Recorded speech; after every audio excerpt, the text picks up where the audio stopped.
Hello and a warm welcome to the Tamil Nadu Brief. I'm Sam Daniel. The headlines first. The Madurai Bench of the Madras High Court permits Hindu Munnani to hold protests in Madurai, demanding removal of encroachments around the Thiruparankundram temple area. More than 3,000 people join. Muslim groups say the BJP aims to remove a dargah near the temple. Madras High Court restrains the special investigation team from harassing journalists in the name of investigation. Orders return of the mobile phones. Follow your passion. It's just one life. Live it purposefully, says Indian American Grammy awardee Chandrika Tandon to NDTV. The Madurai Bench of the Madras High Court today permitted the Hindu Munnani to hold a protest in Madurai demanding removal of encroachments from the areas around the famous Thiruparankundram Murugan temple in Madurai. However, the court did not allow the protest to be held on the hills, but permitted several miles away from the temple at a place called Palanganatham. More than 3,000 people joined the protest. Most of them, people say, are local people, and the police say are from other areas outside Madurai. Both the famous Murugan temple and the dargah are on the hills in Madurai, and for several decades there's been a tradition at the dargah to sacrifice animals and consume non-vegetarian food there. But trouble began after Hindu Munnani and a few other Hindu outfits objected to this tradition and sought a ban. It was in this context that the Madurai police had denied permission for this protest on the hills. The collector too had invoked prohibitory orders, and the police had arrested several Hindu Munnani leaders who had violated. The issue of the consumption of non-vegetarian food on the hills near the dargah and sacrifice of animals has once again gone to the court. Muslim groups say the BJP is attempting to remove the dargah near the temple in the garb of demanding removal of the encroachments around the area. The Saffron Party, however, has denied these allegations. In a significant blow to the Madras High Court appointed special investigation team that's probing the alleged sexual assault of a student on the Anna University campus in Chennai, the Madras High Court today directed or restrained the special investigation team from harassing journalists in the name of investigation. The court also directed the SIT to return all the mobile phones they had seized from journalists. Besides directing journalists to cooperate with the investigation, the court also questioned the relevance of the SIT asking the journalists about their family history. It also questioned why the SIT has not yet questioned or interrogated the officers in charge of the National Informatics Division that made it possible for the FIR of this case to be downloaded and leaked. Several sensitive information regarding this case went to the public domain following this.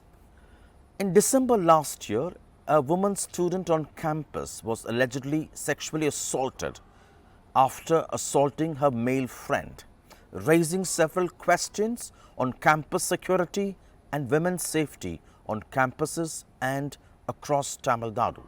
So far, the police have arrested one biryani vendor who sells biryani outside the campus and managed to gain access into the campus to allegedly sexually assault a woman student. And finally, Indian American philanthropist and financial expert Chandrika Tandon has received a Grammy Award for her collaborative album Triveni. The Chennai-born lady tells me, it's just one life, live it purposefully, following your passion. Joining us someone who has made India very proud, Chandrika Tandon, who has won a Grammy for her album Triveni, which is a blend of mantras and contemporary instruments. Congratulations for this. Uh, Tell us about what clicked for you this time. Look, the Grammys is a very democratic and a very complex process because there's thousands of voters. So you can put out, there's lots of artists that put out amazing music who are not recognized, and lots of it's there's a good amount of um, fortune involved, in a sense. Luck, Dame Fortune has to smile on you.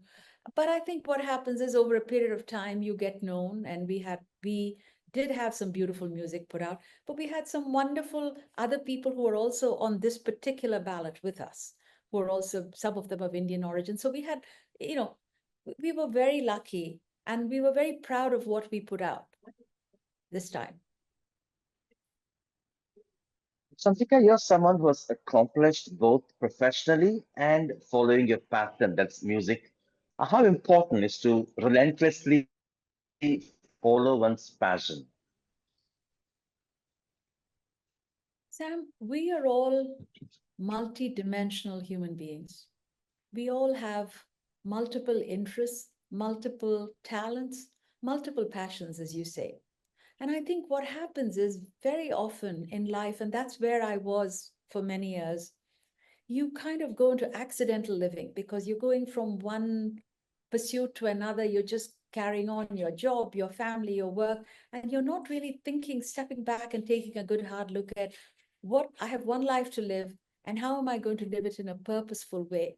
And what really will round me out in terms of what makes me happy, and how can I serve the world in doing that?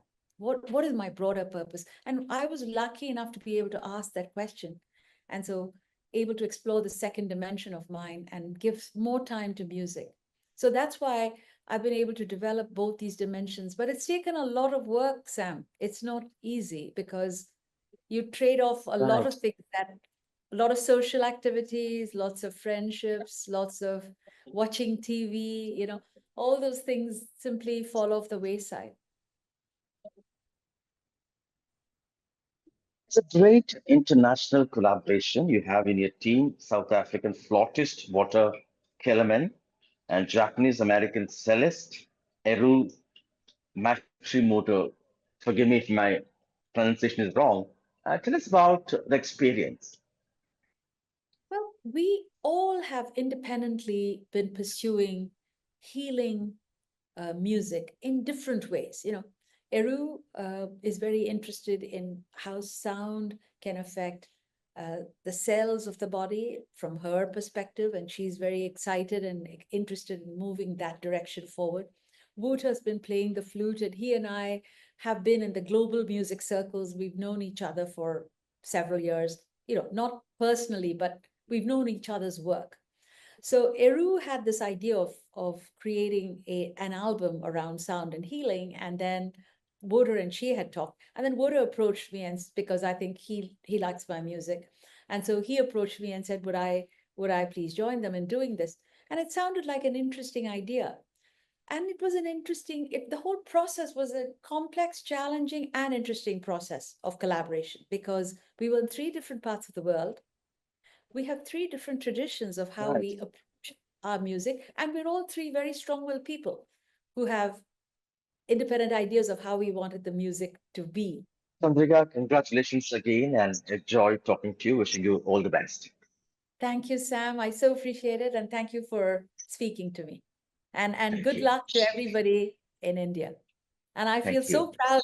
I truly feel so proud to have brought some of these ancient healing mantras and and winning a Grammy for that. This is a Absolutely. proud moment for me as well. Thank you. Thank you, Chandrika. Bye bye. Thank you.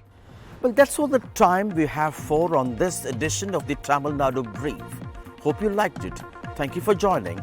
See you tomorrow, same time. Goodbye.